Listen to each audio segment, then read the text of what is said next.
कक्षा एकादश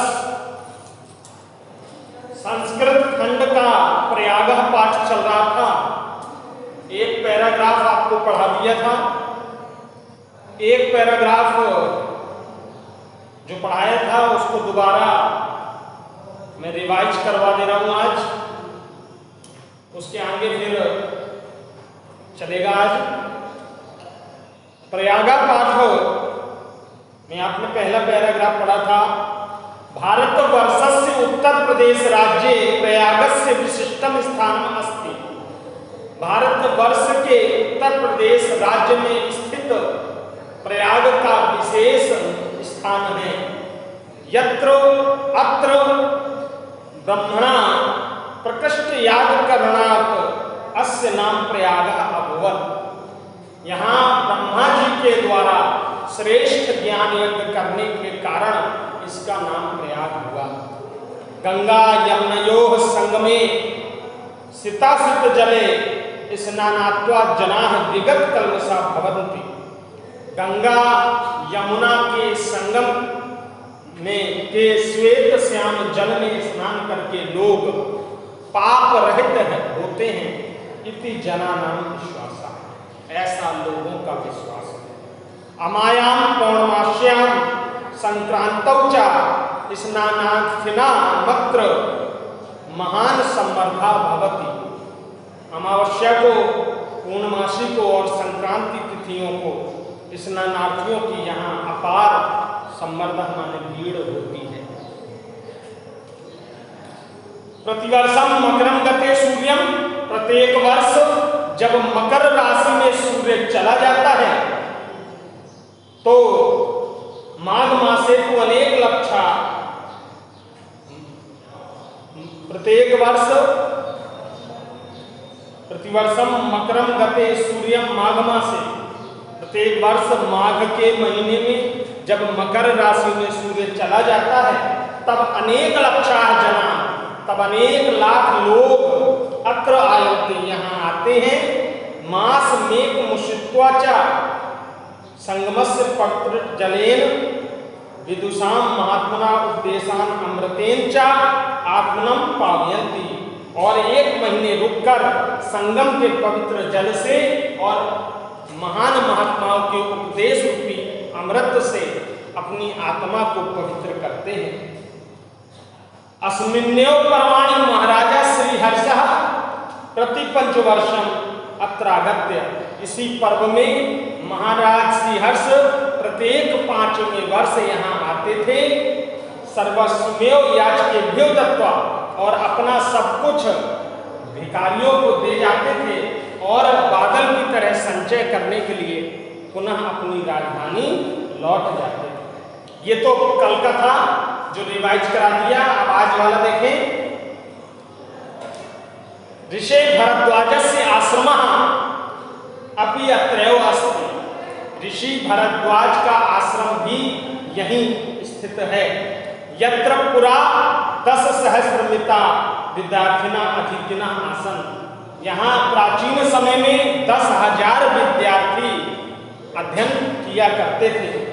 ऋषि भरद्वाजस्य आश्रमः, ऋषि भरद्वाज का आश्रम, अपि माने भी, अत्रैव माने यहीं स्थित है या है।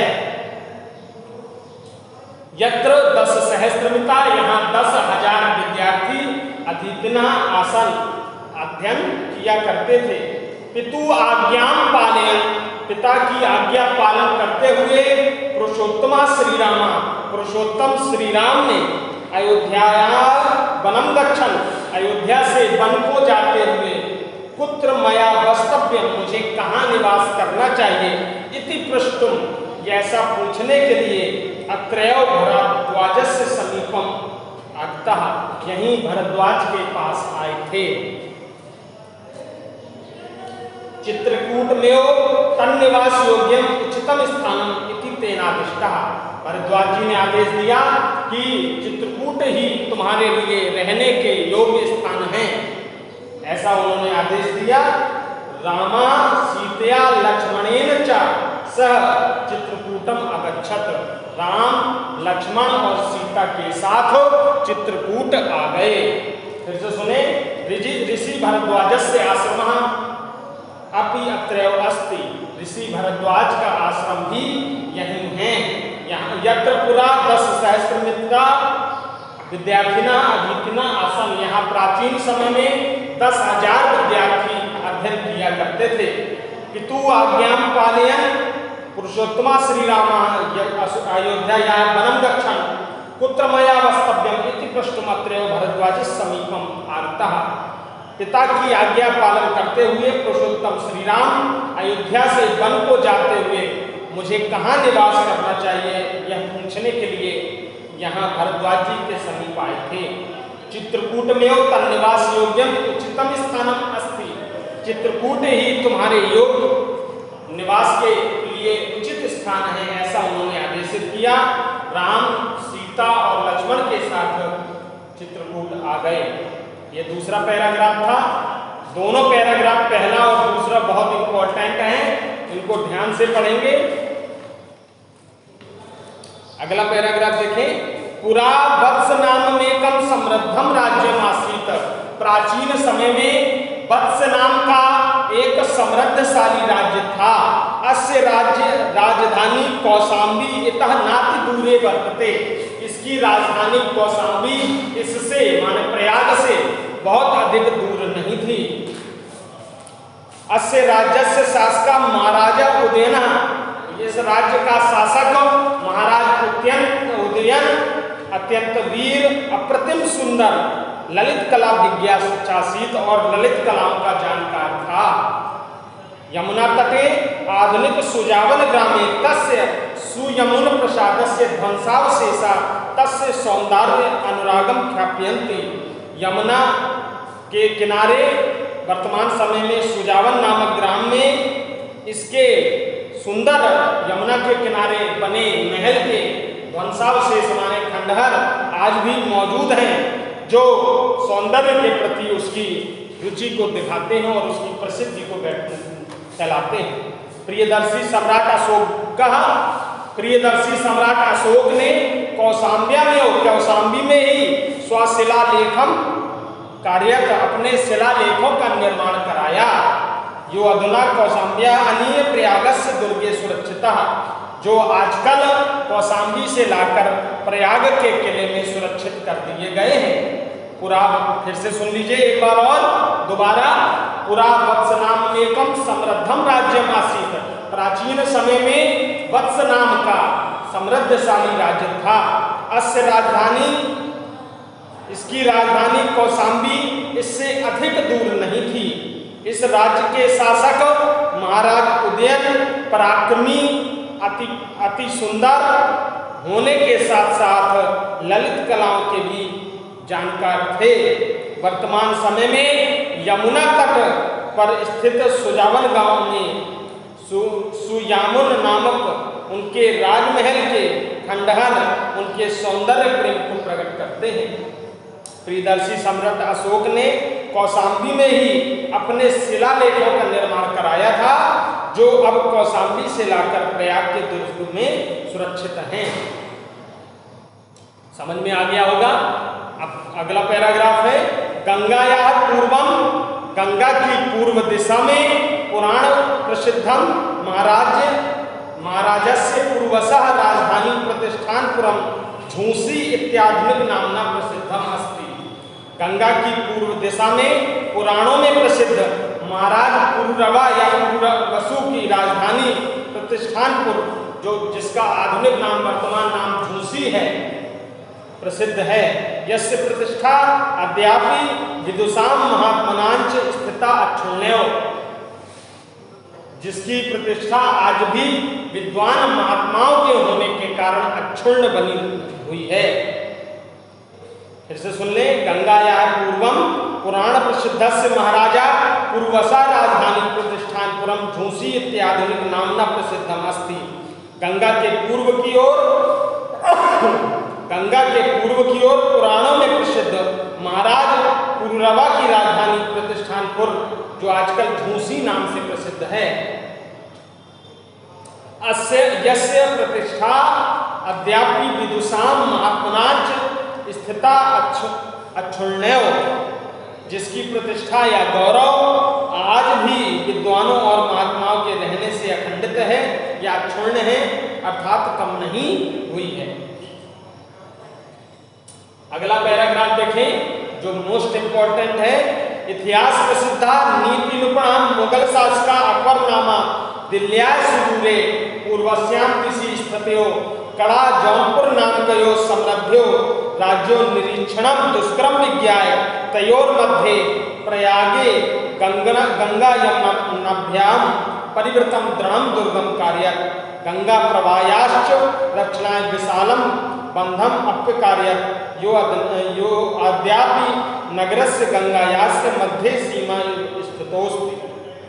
इतिहास में प्रसिद्ध नीति निपुण, नीतियों में निपुण मुगल शासक अकबर, जिसने दिल्ली से दूर पूर्व दिशा में स्थित कड़ा और जौनपुर नामक नगरों में समृद्धशाली राज्यों में निरीक्षण करने को कठिन जानकर उसके बीच में स्थित प्रयाग में गंगा यमुना से घिरा हुआ एक मजबूत किला बनाया और गंगा के प्रवाह से किले की रक्षा करने के लिए विशाल बांध भी बनवाया, जो आज भी नगर और गंगा के मध्य सीमा पर स्थित है। अयमेव प्रयागस्य नाम स्वकीयस्य इलाही धर्मानुसारेण इलाहाबाद प्रत्यकरोत्। इसका प्रयाग नाम उसके द्वारा चलाए हुए दीने इलाही धर्म के अनुसार इलाहाबाद हो गया। इदम दुर्गम अतियु विशालम सुदृढ़म सुरक्षा दृष्टिया च अति महत्वपूर्ण अस्ति। यह दुर्ग अत्यंत विशाल, मजबूत और सुरक्षा की दृष्टि से अत्यंत महत्वपूर्ण है। बहुत इंपॉर्टेंट पैराग्राफ है, पुनः देख लें। इतिहास में प्रसिद्ध नीतियों में निपुण मुगल शासक अकबर ने दिल्ली में से बहुत दूर पूर्व दिशा में स्थित कड़ा और जौनपुर नामक नगरों के निरीक्षण को कठिन जानकर उसके बीच में, माने दोनों नगरों के दिल्ली और जौनपुर के बीच इलाहाबाद पड़ता है या प्रयाग पड़ता है, तो प्रयाग में गंगा यमुनाभ्याम परिवृतम, गंगा यमुना से घिरा हुआ मजबूत किला बनवाया और गंगा के प्रवाह से किले की रक्षा करने के लिए एक मजबूत बांध भी बनवाया, जो आज भी नगर और गंगा की सीमा के मध्य स्थित है। इसका प्रयाग नाम उसके द्वारा चलाए हुए इलाही धर्म के अनुसार इलाहाबाद हो गया। यह दुर्ग अत्यंत विशाल, मजबूत और सुरक्षा की दृष्टि से अत्यंत महत्वपूर्ण है। आगे देखें अगला पैराग्राफ।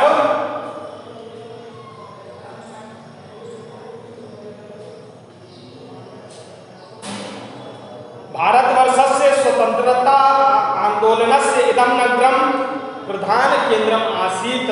भारतवर्ष के स्वतंत्रता आंदोलन का यह नगर प्रधान केंद्र था। श्री मोतीलाल नेहरू, महामना मदन मोहन मालवीय, आजादो नाम करा चंद्रशेखर, आजाद नाम के चंद्रशेखर, अन्य और अन्य स्वतंत्रता संग्राम सैनिक अस्यामेव पावन भूमौ उषित्वा, इसी पावन भूमि पे उत्पन्न हुए आंदोलन संजायन्ते अकुर्वन्, और उन्होंने आंदोलन का संचालन किया। राष्ट्रनायकस्य पंडित जवाहरलाल नेहरू इयं क्रीडा स्थली कर्मभूमिश्च। राष्ट्रनायक पंडित जवाहरलाल नेहरू की यह क्रीडा स्थली और कर्मभूमि दोनों थी। भारतवर्ष से स्वतंत्रता, फिर से सुन लीजिए दोबारा, भारतवर्ष से स्वतंत्रता आंदोलन से इदम नगरम प्रधान केंद्रम आसीत्। भारतवर्ष के स्वतंत्रता आंदोलन का यह नगर प्रधान केंद्र था। श्री मोतीलाल नेहरू, महामना मदन मोहन मालवीय, आजाद नाम के चंद्रशेखर और अन्य स्वतंत्रता संग्राम सेनानियों ने इसी पावन भूमि में उत्पन्न होकर आंदोलन का संचालन किया। राष्ट्रनायक पंडित जवाहरलाल नेहरू की यह माने प्रयाग क्रीडा स्थली और कर्मभूमि दोनों थी। देखें और आगे अगला पैराग्राफ। राष्ट्रभाषा हिंदी प्रचारे संलग्नम हिंदी साहित्य सम्मेलनम अत्र स्थितम। राष्ट्रभाषा हिंदी के प्रचार में संलग्न हिंदी साहित्य सम्मेलन यहीं स्थित है। अत्रौचा अनेक सहस्त्रयी है देश विदेशी विद्यार्थी भी परिवृता विविध विद्या पारंगतई विद्वद्वरेण्य उपशोभिता च प्रयाग विश्वविद्यालय भरद्वाजस्य प्राचीन गुरुकुलस्य नवीनम रूपमेव शोभते।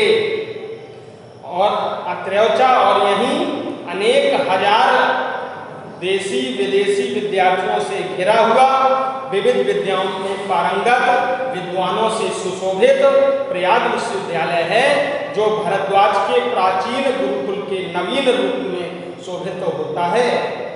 स्वतंत्रेस्मिन् भारते स्वतंत्र भारत में प्रत्येकम नागरिकम न्याय प्राप्त अधिकारा घोषणा में कुर्वन् उच्च न्यायालय अस्य नगरस्य प्रतिष्ठां वर्धयति। स्वतंत्र भारत में प्रत्येक नागरिक को न्याय प्राप्ति का अधिकार है, ऐसी घोषणा करता हुआ उच्च न्यायालय यही इस नगर की प्रतिष्ठा को बढ़ाता है। राष्ट्रभाषा हिंदी प्रचारे संलग्नम, पुनः सुन लीजिए, राष्ट्रभाषा हिंदी प्रचार में हिंदी के प्रचार में लगा हुआ हिंदी साहित्य सम्मेलन यहीं स्थित है।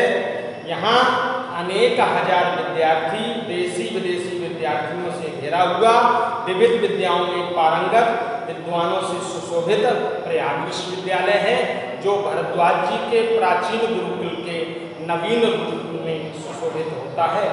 स्वतंत्र भारत में प्रत्येक नागरिक को न्याय प्राप्ति का अधिकार है, ऐसी घोषणा यहाँ स्थित उच्च न्यायालय करता है, जो इस नगर की प्रतिष्ठा को बढ़ाता है। एवं गंगा यमुना सरस्वती, अगला देखें, लास्ट पैराग्राफ है और इसमें साथ में श्लोक भी है और बहुत महत्वपूर्ण पैराग्राफ है, और यह पाठ पूरा ही महत्वपूर्ण है, इसलिए बहुत ध्यान से इस पाठ को पढ़ना है। अंतिम पैराग्राफ देखें, एवं गंगा यमुना सरस्वती पवित्र संगमे स्थिते भारतीय संस्कृते केंद्रस्य च महिमानं वर्ण्यं महाकवि कालिदासा सत्यमेव अकथयत्। एवं गंगा यमुना, इस प्रकार गंगा यमुना सरस्वती के पवित्र संगम में स्थित और भारतीय संस्कृति की महिमा का वर्णन, भारतीय संस्कृति के केंद्र की महिमा का वर्णन करते हुए महाकवि कालिदास ने सत्य ही कहा है। समुद्र पत्ने जल सन्निपाते पूतात्मना त्रिकिलाभिषेकात् तत्त्वाबोधेन विनापि भूयस्तनुज्ञां नास्ति शरीरबन्धः। फिर से सुन लें, इस प्रकार गंगा यमुना और सरस्वती के पवित्र संगम में स्थित और भारतीय संस्कृति के केंद्र अर्थात इलाहाबाद के महिमा का वर्णन करते हुए कालिदास जी ने सत्य ही कहा है। समुद्र पत्ने जल सन्निपाते, समुद्र की दोनों पत्नियों अर्थात गंगा और यमुना के पवित्र जल में बुरी से पूतात्मनात् तिलाभिषेका, बुरी से बुरी आत्मा वाले भी तत्त्वाबोधेन विनापि भूयस्, तत्व का ज्ञान न होते हुए भी पाप रहित हो जाते हैं। यहाँ समुद्र की दोनों पत्नियों अर्थात गंगा और यमुना के जल के संगम पर स्नान करने से पावन आत्मा वाले मनुष्यों को तत्व ज्ञान के बिना ही तन त्याग कर फिर से धारण नहीं करना पड़ता, अर्थात वे संगम में स्नान करने से मोक्ष को प्राप्त हो जाते हैं, अर्थात जीवन और मरण के बंधन से उनको छुटकारा मिल जाता है। समुद्र पत्ने जल सन्निपाते पूतात्मनां किलाभिषेकात् तत्त्वा बोधेन विनापि भूयस्तनुज्ञां नास्ति शरीरबन्ध्या। समुद्र की दोनों पत्नियों अर्थात गंगा और यमुना के पवित्र संगम के जल में स्नान करके बुरी से बुरी आत्मा वाले लोग भी स्नान करके बुरी से बुरी आत्मा वाले लोग भी इस जल में स्नान करके पवित्र हो जाते हैं और तत्व का ज्ञान न होते हुए भी वह इस शरीर के बंधन से मुक्त हो जाते हैं और इस शरीर के बंधन में उन्हें दोबारा नहीं बनना पड़ता है। यह पाठ समाप्त होता है, जिसको सब लोग समझेंगे ध्यान से। बहुत महत्वपूर्ण पाठ है। आज के लिए इतना ही काफी, शेष अगले वीडियो में।